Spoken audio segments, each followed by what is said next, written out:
15 years ago, Mason Calder was nothing more than a poor single father who spotted a homeless girl shivering under the awning of a bus station and decided to take her home. He gave her his last name, gave her a bed, and gave her a reason to believe the world still held decent people. 15 years later, that same man was dragged into a courtroom, branded a fraud, and told he was about to lose a $900 million empire. But when the doors of the courtroom finally swung open, the little girl from that rainy night walked in, wearing a lawyer's suit. If stories of quiet loyalty and breathless courtroom reversals are what you love, press subscribe now and stay with us for the tale that comes next. The rain came down hard over Baltimore that night, the kind of cold spring downpour that turned the harbor into a sheet of hammered iron. Mason Calder had just finished a double shift at the port, and the smell of engine oil and sea salt still clung to his jacket like a second skin. He was 31 then, a widower with grease permanently worked into the creases of his knuckles, and he wanted nothing more than to buy a little food and get home to his son, Graham, who was waiting up past his bedtime the way he always did. Mason walked past the old bus depot with his collar turned up against the wind, his mind already halfway to the small apartment where a boy would run to the door the moment he heard the key. That was when he saw her. A girl, maybe 9 years old, sat curled beneath the depot's cracked awning with her knees pulled to her chest and a torn backpack clutched against her body like the last thing she owned in the world. Her hair was soaked through, her shoes had holes at the toes, and she watched the passing strangers with the guarded stillness of a child who had learned that hoping for help usually cost more than it gave. No one had come for her. No one seemed to be looking. Mason slowed his steps, and something in his chest that had gone quiet since his wife's death began, against his will, to stir awake. He did not act on impulse, because impulse was a luxury poor men could rarely afford. Mason knew that a grown man approaching a lost child in the dark could frighten her worse than the cold. So he kept his distance, crouched a few paces away, and asked her name in the same low voice he used to calm his own son from a nightmare. She told him her name was Willa Brooks, and nothing more. He called the local police from the payphone across the street, and he asked them to send someone from Child Services, because he wanted every part of this done the right way, in the light, with nothing hidden. But he did not leave. He bought a carton of warm milk from the all-night counter and a cheap coat from the 24-hour shop on the corner, and he set them both beside her without a word. She did not thank him, not at first. She only studied the coat and the milk as though they might be a trick, and after a long moment she asked him a single question that would stay lodged in his heart for the rest of his life. She asked, "Are you coming back?" Mason went still. He knew that question. He had heard it in his own son's voice on the nights he worked late, and he had felt its weight in his own chest as a boy, waiting on a porch for a father who never returned. He looked at this soaked, wary, motherless child and understood that she was not asking about tonight. She was asking whether anyone in the entire world would choose to keep her. The months that followed were made of paperwork and patience. Mason submitted to the interviews and the home visits and the endless forms, and slowly he became her legal guardian, and then, in a small county office with fluorescent lights and a tired clerk, her father. He was not rich when he did it. He was not powerful, and he had nothing to prove to anyone watching, because no one was watching. He took Willa in for the plainest reason a person can have, which was simple kindness offered at a moment when he himself could barely keep his own head above water. On the day the adoption was finalized, he placed a house key into her small palm and folded her fingers over it, and he told her something she would carry for 15 years. He said, "In this house, nobody gets left out in the rain." That sentence became the promise at the center of everything that came after. Time moved the way it always does, faster than anyone expects. Mason kept his job at the port by day, repairing tractor units and stubborn diesel engines, and by night, at the kitchen table under a lamp with a bent shade, he taught himself the business of freight. He noticed what the men in suits never bothered to see, that the whole industry bled money from 1,000 small wounds. Trucks ran empty on their return trips. Cold storage sat idle, waiting on orders that arrived too late. Containers hung frozen at the docks for days at a time, simply because the big companies guarded their data like misers and refused to coordinate. Mason had spent his whole life inside those wounds, and he began to imagine, engine by engine and route by route, how a man might stitch them closed. From a cramped garage with a leaking roof, he founded Calder Harbor Services with 3 second-hand trucks and a crude dispatch program that Graham and Willa helped him refine once they were old enough to sit at the keyboard. What Mason had that the others lacked could not be bought at any price. He understood the workers, he understood the drivers, the mechanics, the longshoremen who moved the freight with their own backs, because he had been every one of them. He did not build his company from a boardroom. He built it out of mud and sweat, and the plain honor of keeping a delivery time he had promised. And word spread among the men who mattered that Calder was a name you could trust. Willa grew up inside that world, and she absorbed from her adoptive father a patience and a self-respect that no school could teach. She was never a fragile creature in the corner. She appeared in the story of those years as a series of small, bright cuts.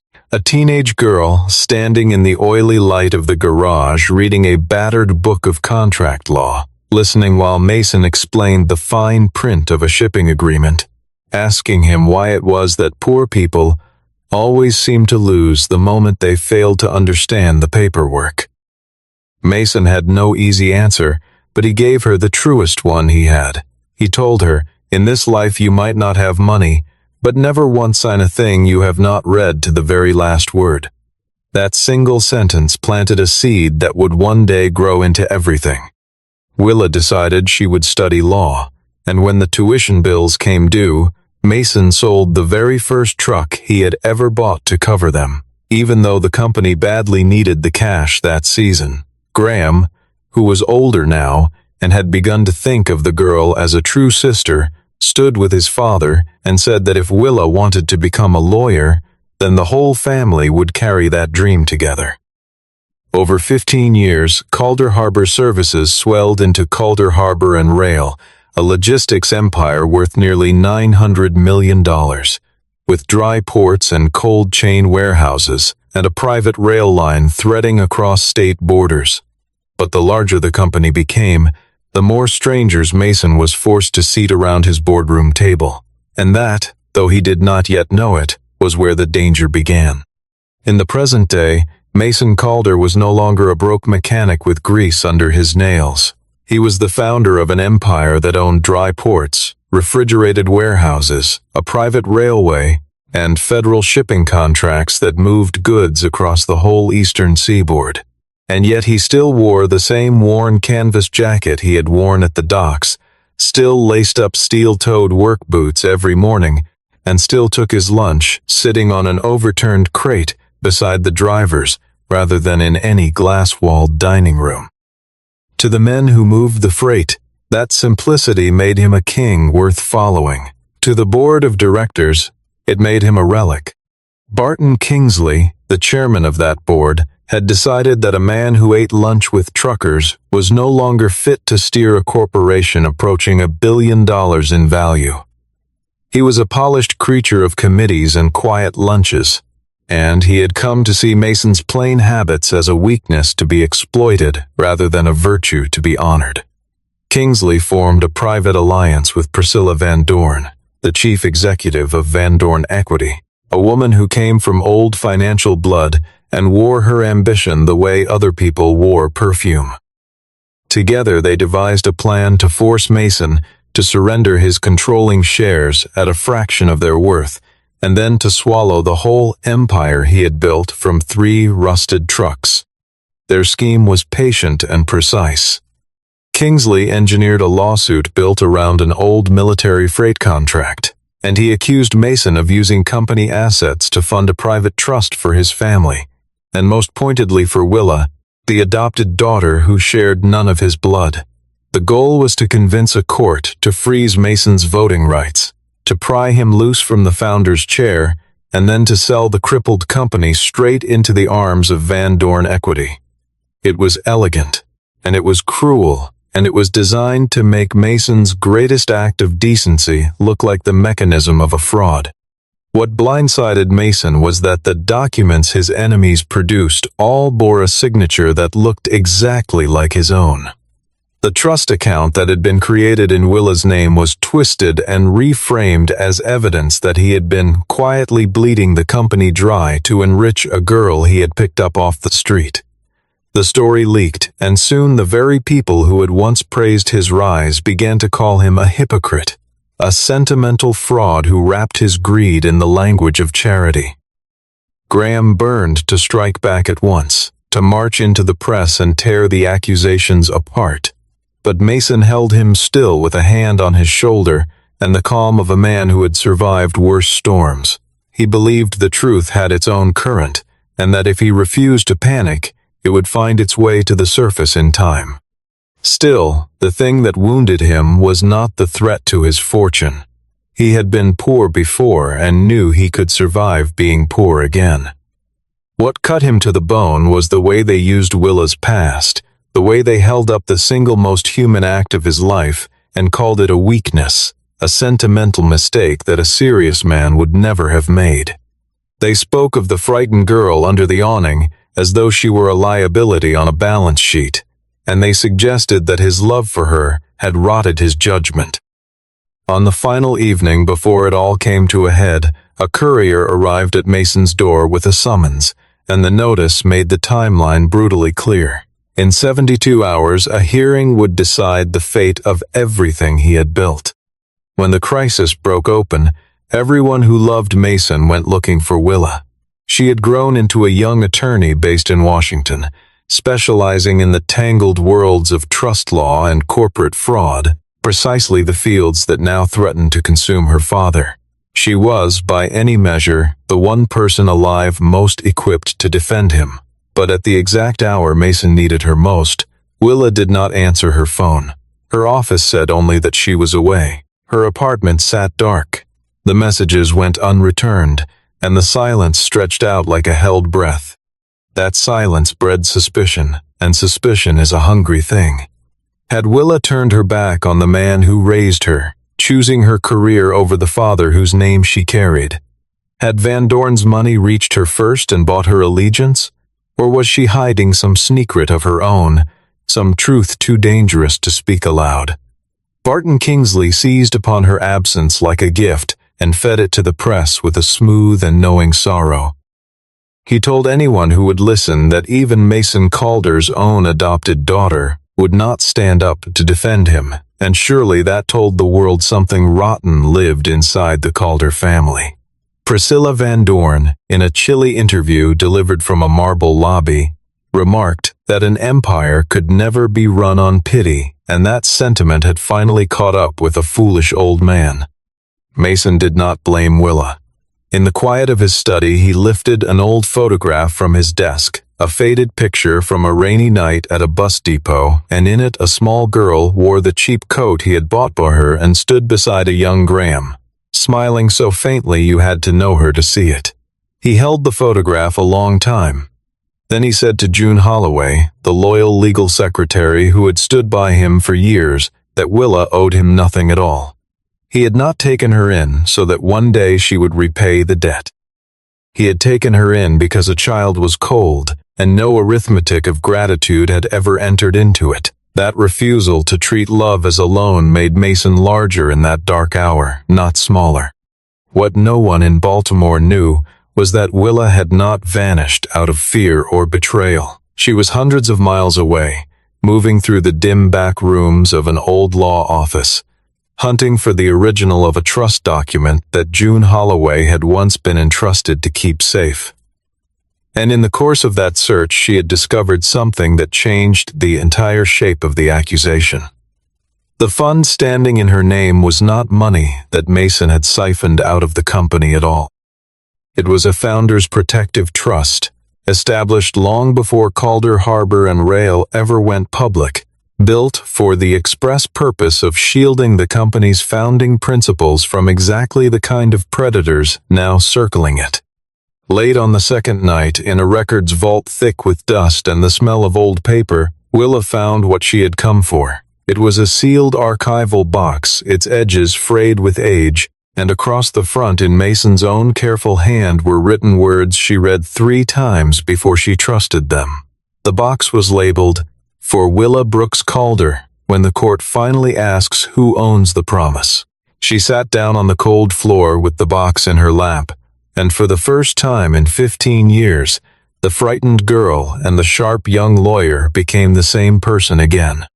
The hearing convened in the federal commercial court on a gray morning, and the air inside the chamber was formal and cold and heavy with pressure. Mason sat at the defense table beside a temporary attorney who had inherited a case he did not fully understand. While across the aisle, Barton Kingsley commanded an expensive phalanx of lawyers led by the notorious Elliot Wainford, a man who had built his career on strangling opponents with the very contracts they had signed. Judge Margaret Ellison presided, a stern and famously unbribable jurist who had thrown wealthier men than Kingsley out of her courtroom, and she asked both sides to make their positions plain. The question before her was whether Mason Calder had abused company assets to build a private fund, and whether his voting rights ought to be suspended while the matter was resolved. Elliot Wainford opened with the confidence of a man holding a winning hand. He put the wire transfers on the screen, then the trust agreements, then Mason's signature enlarged until it filled the wall, and finally, deliberately, the adoption papers themselves. He painted a portrait for the court, a sentimental single father who had brought a homeless girl into his home, and then, blinded by affection, had quietly funneled the company's assets into her keeping. It was a masterful and poisonous performance, because it did not merely attack Mason's finances. It attacked his dignity, and it took the kindest thing the man had ever done and reforged it into the weapon aimed at his heart. Wainford turned to Mason and asked him directly, in front of the packed gallery, whether he had adopted a girl named Willa Brooks. Mason answered that he had. Wainford asked whether he had established a fund bearing her name. Mason answered again that he had. A murmur ran through the chamber like a current, and outside the courtroom the story flashed instantly across every wire that the founder had confessed to moving assets to his adopted child. Barton Kingsley allowed himself a small, satisfied smile. Priscilla Van Dorn sat in the rear gallery with the serene stillness of a woman who had already read the last page of the book.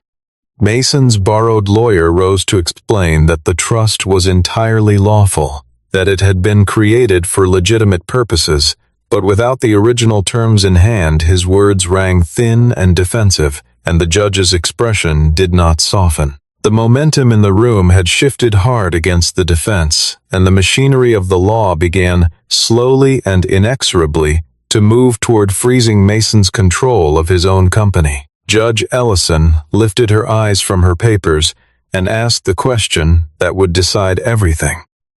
She asked whether the defense had any further witnesses or documents to present. Mason's attorney fell silent. The heavy doors at the back of the courtroom stayed shut. Willa had not come. And then, in the exact moment the judge lifted her pen to sign a preliminary order, those doors swung open. A young woman in a dark tailored suit walked in with an old leather portfolio under her arm, and she did not hurry, and she did not look frightened, and she offered no flustered apology for the interruption. She walked straight to the clerk's table with the steady stride of someone who had rehearsed this entrance in her mind 100 times, and she said in a clear and even voice, "Willa Brooks Calder, counsel of record for the defense.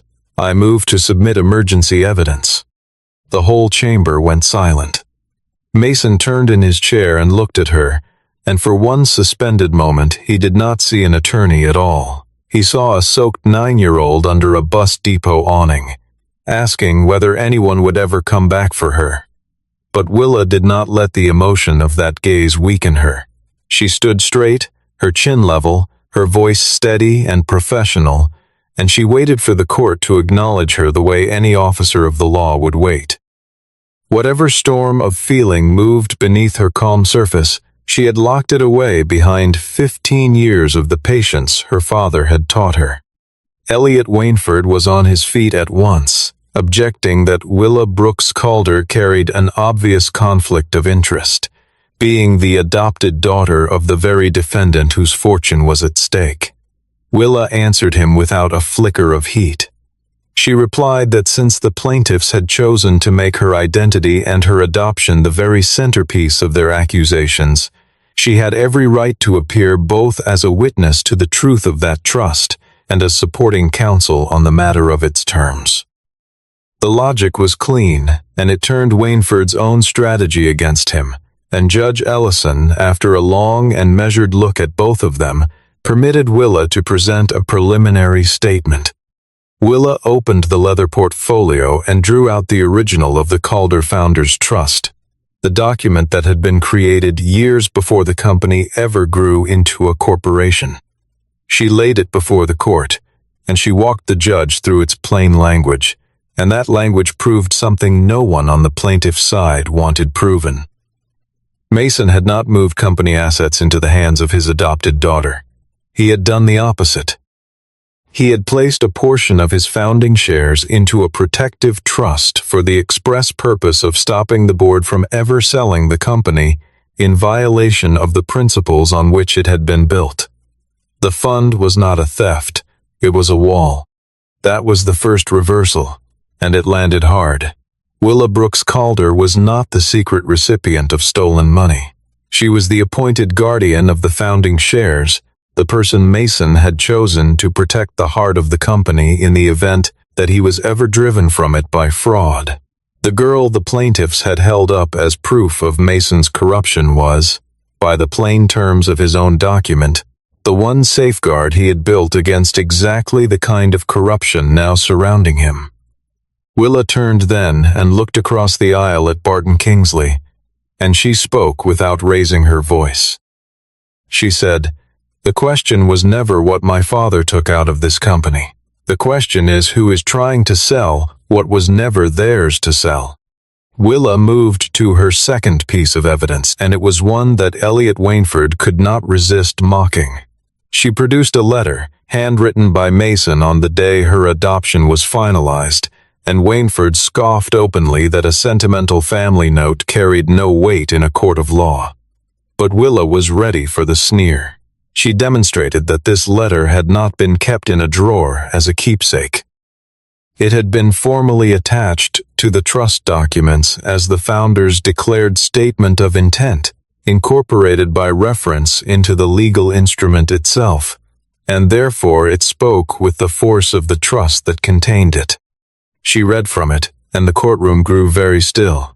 In the letter, Mason had written that he had lost his family once and would not stand by while anyone was left behind, simply because they lacked a great name or a fortune.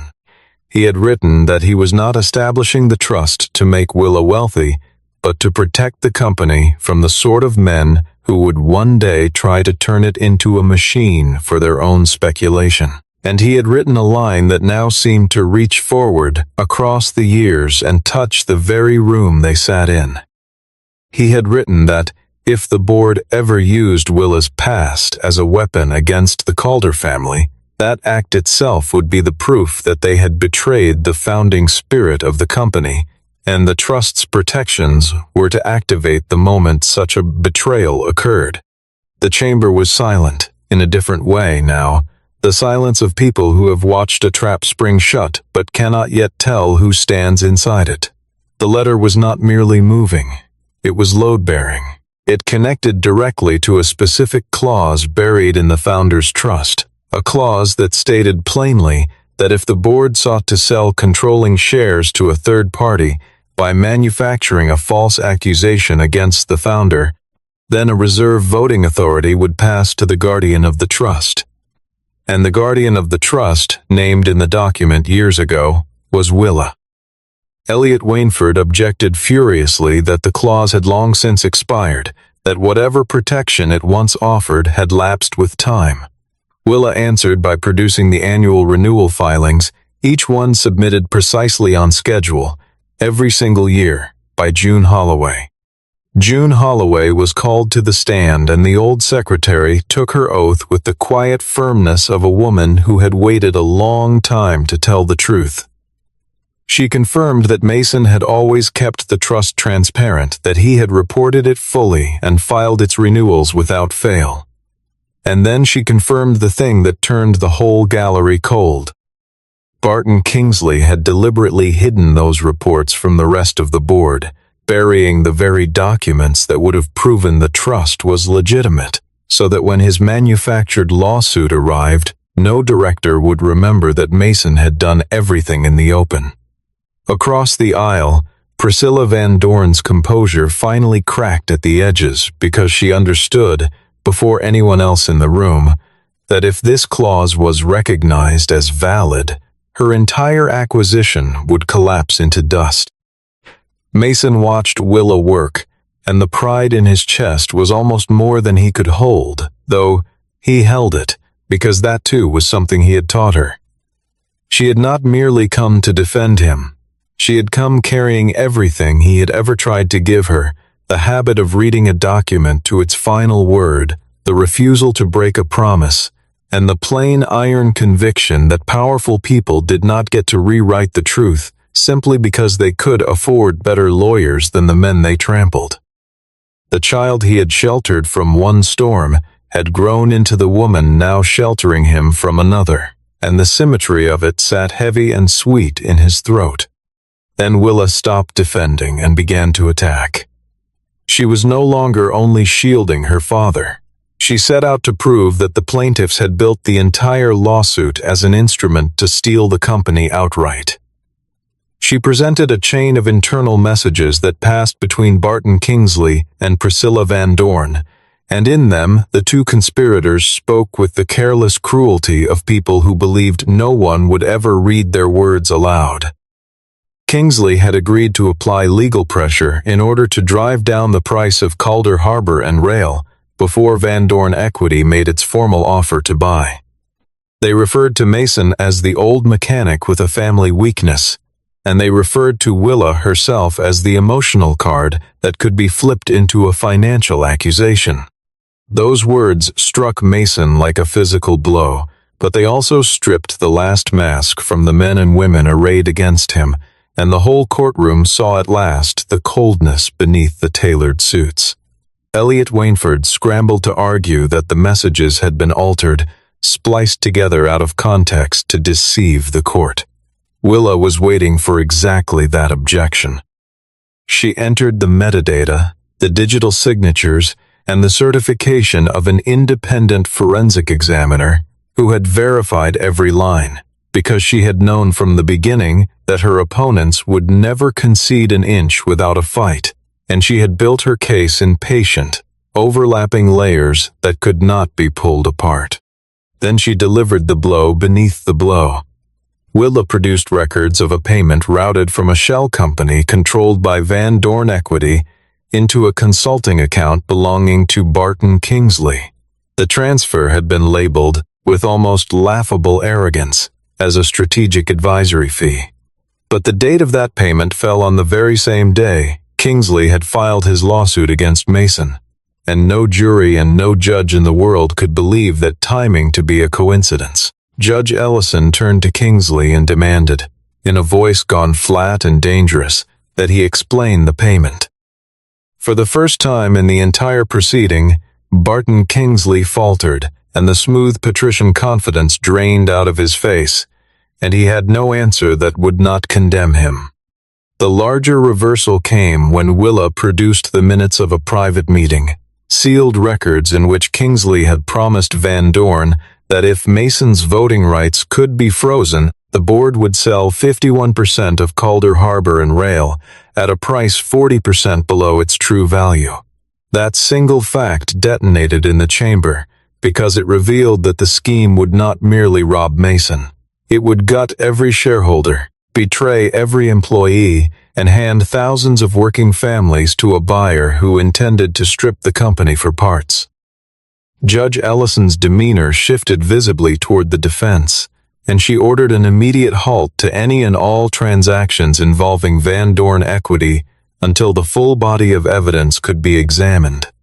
Willa faced the gallery and said, "They called my father a man who exploited family sentiment.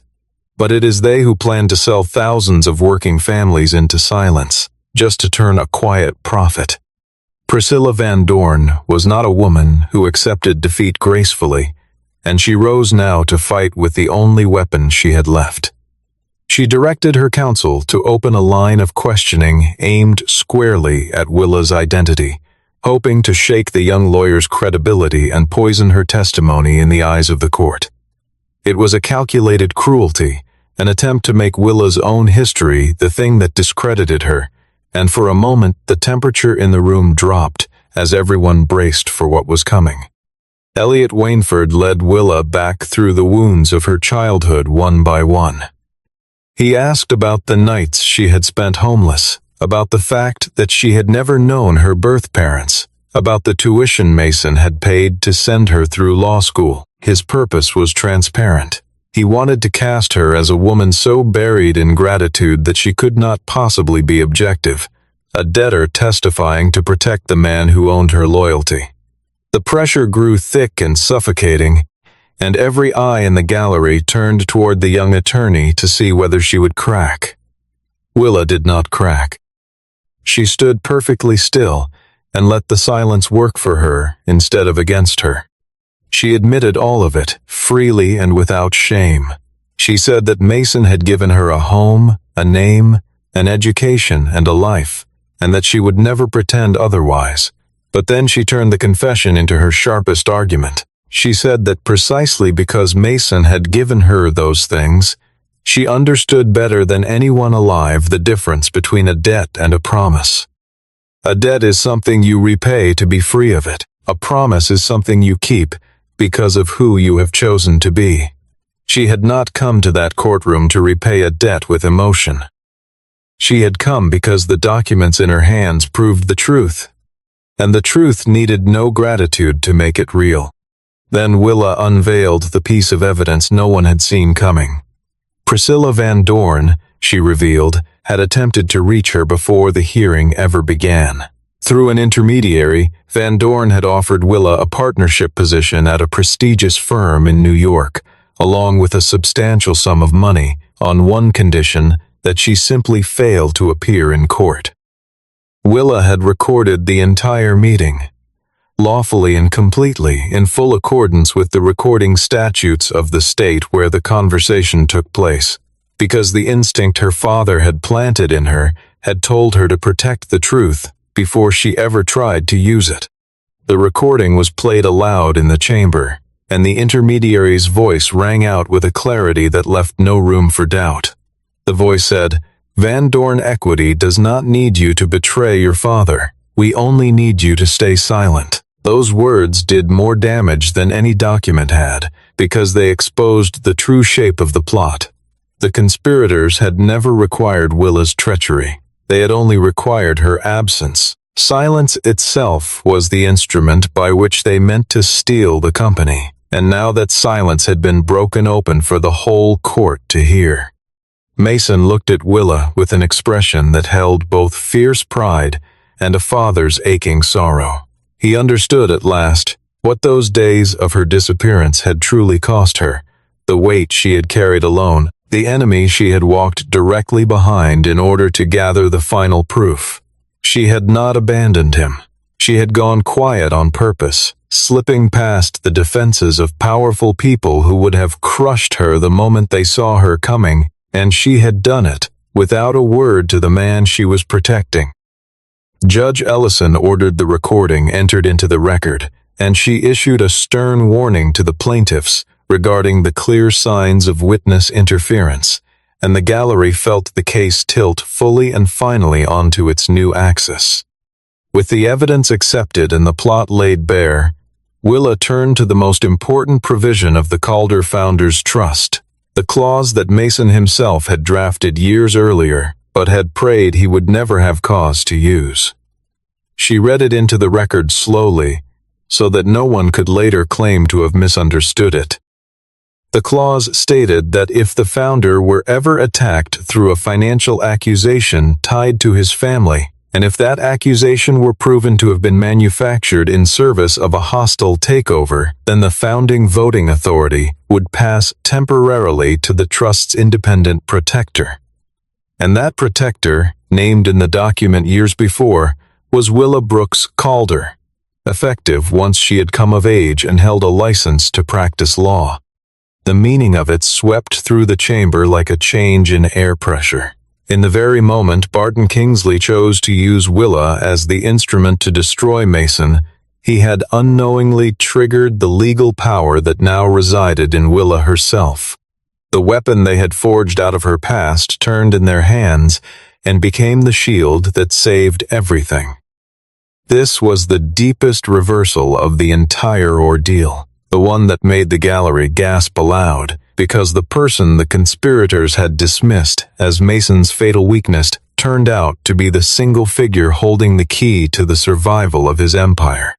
Willa moved the court to recognize her temporary voting authority, to freeze the Van Dorn acquisition in its entirety, to suspend Barton Kingsley from any role on the board, and to permit Mason to continue running the company he had founded until the investigation reached its conclusion. Elliot Wainford objected with everything he had left, his voice climbing, his arguments growing wilder. But there was no solid ground left beneath his feet, and everyone in the room could hear it. Judge Ellison examined the documents with care, compared the signatures line by line, confirmed the dates on which the trust renewals had been filed, and then declared that the court had more than sufficient grounds to issue an emergency order. The preliminary ruling came down like a hammer finding its mark. Mason's authority would not be frozen. The sale of the company was suspended at once. Barton Kingsley was removed from every decision touching Calder Harbor and Rail, and Willa Brooks Calder was formally recognized as the protector of the founding voting authority for the duration of the investigation. A wave of astonished murmuring rolled through the gallery, and Priscilla Van Dorn shot to her feet to leave, but Judge Ellison ordered her to remain, informing her coldly that she might yet be implicated in the manipulation of evidence and the obstruction of a witness. Mason bowed his head, not out of weakness, but because he knew his empire had just been saved by the very child who had once asked him whether he would ever come back. After the courtroom emptied, Mason and Willa found each other in the marble corridor outside, and there was no flood of theatrical tears between them, because they had both survived far too much to turn this moment into a performance. Mason looked at her for a long while, and finally he spoke the thing that had haunted him for days. He said, "I thought you had gone." Willa answered him with the faint, level steadiness he had watched her grow into. She said, "I learned from you. When people build a trap in front of the door, you find the way in from the back." Her answer told him everything, that she had not only been raised by him but had inherited the very shape of his mind, calm and practical and quiet, and yet relentless in its pursuit of the truth all the way to the bottom. Mason apologized then for allowing her past to be dragged into open court, for the way strangers had picked over the hardest years of her life as though they were entries in a ledger. Willa told him it was not his fault. "People like Barton and Priscilla," she said, "always assumed that a person's humble beginnings were a thing that could be used to shame them. But for Willa, her beginnings were something else entirely. They were the proof that she understood, more deeply than any of her privileged opponents ever could, the true worth of a roof, a signature, and a promise kept." Graham appeared briefly at the end of the hall and folded his adopted sister into a rough embrace, telling her simply that he had always known she would come, and the small family stood whole for a moment without any need for further words.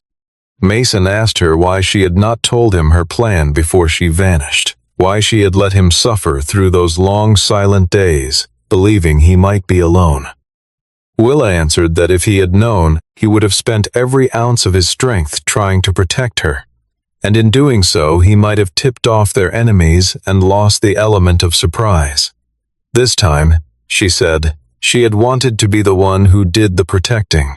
And there, in that plain corridor, the great emotional truth of the whole story finally settled into place. 15 years earlier, Mason had walked into Willa's life at the moment she had no one left in the world. 15 years later, she had walked into a courtroom at the moment he was about to lose everything. Mason looked at her, and his voice was rough when he spoke. He said, "I did not adopt you so that you would save me." And Willa answered him with the words that closed the circle they had drawn together across a decade and a half. She said, "I know, but you taught me never to let family stand alone out in the rain." They stood together in the quiet. After that, a father and a daughter bound by no blood at all, and by something that had proven, in the end, to be far stronger than blood. In the weeks that followed, Calder Harbor and Rail restructured its battered board of directors from the ground up. Barton Kingsley faced a formal investigation for fraud, for the manipulation of evidence, and for accepting payment from a company tied to Van Dorn Equity, and the polished reputation he had spent decades building crumbled in a matter of days. Priscilla Van Dorn lost her acquisition and found herself the subject of a financial inquiry that would follow her for years. Elliot Wainford quietly withdrew from the case entirely, abandoning his clients in a bid to salvage what remained of his own name, which was, in its way, the most honest thing he had done in the whole affair.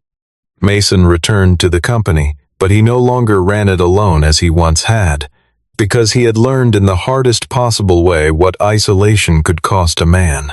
He appointed Graham to oversee technical operations, the domain his son had always loved best. He asked June Holloway to supervise the transparency of the company's records, so that no report would ever again be buried in the dark. And he invited Willa to serve as special legal counsel to the founder's trust, not as a family ornament or a symbol of sentiment, but because she had proven herself the one person willing to defend the company from those who would use a contract to break a promise. Willa accepted, on the condition that she would answer to the document and to the truth, and to nothing else. Mason called a gathering of the entire company at the very same harbor pier where he had once worked as a young mechanic with grease under his nails and salt in his hair. Standing before the workers, the drivers, the engineers, and the office staff, he told them the short story of a rainy night many years before. He did not tell it to display his own kindness, and he made that plain. He told it to remind every soul standing on that pier that Calder Harbor and Rail had been built upon a single unbreakable principle, that no person would ever be left behind merely because they lacked power or money or a great and familiar name. Willa stood beside him as he spoke, no longer the homeless child of the past, but the woman who had wielded the law itself to protect her family and the thousands of families who depended on the company for their bread. The final scene unfolded on an ordinary morning at the pier, with the water bright and the gulls wheeling overhead. Mason watched the long convoys pulling out of the yards, watched the containers rising smoothly onto the waiting ships, watched the private rail line come alive and begin its patient work of carrying the country's goods across the miles. Willa came to stand beside him, and she pressed something small and cold into his palm. It was the old house key, the very key he had once folded into her 9-year-old hand on the night she had no home at all. She had kept it for 15 years. She looked at him, and there was the ghost of a smile in her eyes. She said, "You gave me a key when I had no home. Today I am only giving you back the key to the empire you built." Mason turned the worn metal over in his fingers, and then he slipped it into the pocket of the same old canvas jacket he had worn through every season of his life, from the docks to the boardroom and back again. The $900 million empire was still his, restored and safe.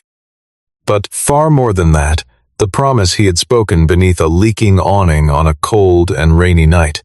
The promise that in his house nobody would ever be left out in the rain remained exactly as whole and unbroken as the day he first made it.